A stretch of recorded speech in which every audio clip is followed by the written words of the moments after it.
Catherine here, and this is chapter 3, and we're looking at perceiving the self and others.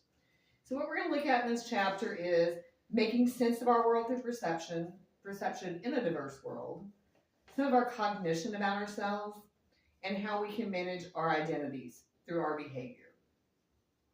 So first I need to define what perception is. It is the process through which we interpret our experiences and come to our own unique understanding. So perceptions affect how we communicate simply because it's how we interpret how other people communicate with us. So you may think somebody's angry when they're not really angry, they're just not paying attention. So we have to understand this role in order to understand how to communicate. So how do we make sense of our world? One is through schemas. And schemas is simply how we file information. So that when you go try to look for something, you know where it is in your memories. And everybody's schemas are different. If you've ever looked at anybody else's notes from class, you understand our brains don't work the same. Some of the challenges with this is the mindlessness in which we do things. If we are just passively receiving information, then we're going to have inaccurate recall and we're going to be uncritical in our evaluation. So think about it when you're listening in class. Sometimes you just get bored. So you're not really paying attention, and so you're not hearing exactly what's being said. Same thing when you're watching TV and scrolling on your phone at the same time. You're missing a lot of critical information because that's not the purpose of what you're doing. We also selectively perceive things. So what we already believe is going to affect how we perceive things. And it causes us to have distorted perceptions. So we'll judge certain events on vivid descriptions. So if one person tells you a story with all kinds of vivid descriptors, you're going to remember that one over somebody who tells you the exact same information in a not as exciting way. So then we have to look at our attributions. And there are several different kinds of attributions. You have internal, which is trying to attribute somebody's behavior to their internal circumstances. So she didn't get the job because she's lazy. That is an internal thing. I got a good grade because I studied hard. That again is internal. The external version of that would be putting it on somebody else's behavior. So instead of me earning an A, the teacher gave me an F because they don't like me. That was completely out of my control. Same thing with the girl who lost the job because she was lazy. She only got the job because her dad's the owner. That takes it out of her control. The problem with this is, in attribution, is there's a negativity bias. Once we focus on negative, we tend to look at it more than looking at the positive. And so we're reinforcing with confirmation bias. We tend to only pay attention to the things that reinforce what we already believe. And we don't pay attention to the ones that would deny what we believe or negate it.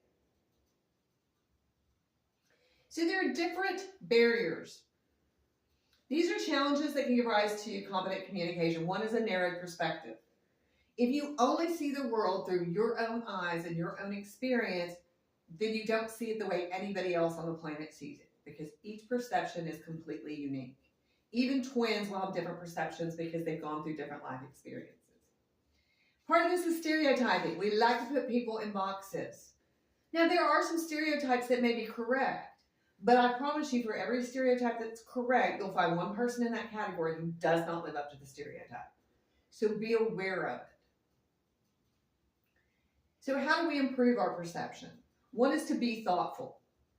Understand that somebody else's perception may be different than yours because you've had different experiences. Consider other people. What have they been through? What has their day been like? Has today been a good day? Has today been a bad day? Did you meet them the day they won the lottery? Or did you meet them the day that their significant other broke up with them? Because they're going to be different people depending on that day. Remember that first impressions are just that. Look past them. Some people just aren't good socially, and they may not make a great first impression.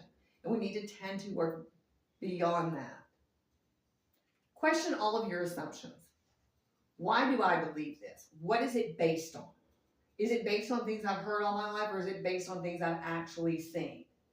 If you get to know people in the stereotype groups, one person can break the entire stereotype if you realize, oh wait, this one doesn't, so maybe everybody else isn't just like that. Consider the channels in which you're communicating with, because it's going to be very different if you're online and an algorithm is sending you down a rabbit hole that reinforces what you have to believe. Whereas if you were talking to a human being face to face, your perceptions are going to be much easier to simply go, hey, are you angry? And you can find that out much quicker depending on the channel. So then there's our cognition about ourselves. And there are 3 different influences on our cognition. There is our self-concept, which is based on gender identity, racial identity, direct evidence, what people have told us, what we have figured out about ourselves. And then there's social comparison theory. We compare ourselves to other people to form our self-concept. And in this, we get our own self-esteem. This is built, basically, it's how we feel about ourselves. This can be a problem if you have any of the extremes. If you have way too much self-esteem, we tend to think that you're cocky. If you have super low self-esteem, we don't necessarily want to be around you because then you're seeking out validation, or you don't say much at all because of low self-esteem. So we want to find that happy medium where you know what you're good at, but you also know some of your faults, because we can't be good at everything. So how do we get self-efficacy? This is by assessing our own abilities. Can you critically assess how good you are? Some people think they are fantastic at everything they do. And some people think they're horrible at everything they do. And that can't be true in either extreme. Find the things that you know you're good at. Work on the things you know you're not good at. Recognize the things that you're never going to get good at. So then how do you assess your perception of yourself? When you feel you've handled a communication situation as well as possible, that's self-actualization. When you walk away from a conversation going, yeah, I got exactly what I wanted to out of that, it didn't escalate to World War III, that's going to help you with your self-esteem and your own abilities. When is your assessment adequate? When are you being harder on yourself than you need to be? And when do you criticize yourself unduly? We tend to be our own harshest critics. And most of what we are criticizing ourselves for may not be true. It's just how we see it. So how do we manage our identities through our behavior? One is know your self-presentation. How I'm dressed, how I talk, the way I present myself is going to tell you a lot about myself. And think about it this way. If you meet a girl on Halloween and she's in costume, isn't that going to be a very different self-presentation than if you had met her Monday morning in class? Because most costumes are going to present somebody in a certain way. Be aware of that. And we change this depending on where we are. I don't dress the same way at home as I do when I'm lecturing in class. There's a different expectation. Then there's self-disclosure. How much do I tell you about myself?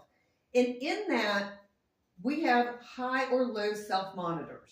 And a high self-monitor just looks to clues, pays attention to everything before they start speaking. A low self-monitor will generally start talking. I don't think any of us are either or. Most of us learn situationally when we need to be high monitoring and when we can be low self-monitoring. How do we manage the feedback? Confirm what people are saying. Ask other people, did you think I was horrible at that? Did that sound like what I said to you? Would that sound harsh to you? Sometimes we like to repeat conversations to say, hey, did that not sound like I thought it did? And sometimes it does not sound like we thought it did. And so we need to be aware of that. Last is technology, and I think you need it allows for a more controlled self-presentation. But that leads us to our goals again. What we covered was perception, making sense of our world. We're looking at the perception in a diverse world, and our cognition about ourselves, and lastly, how we can manage our identities through behavior. Thank you.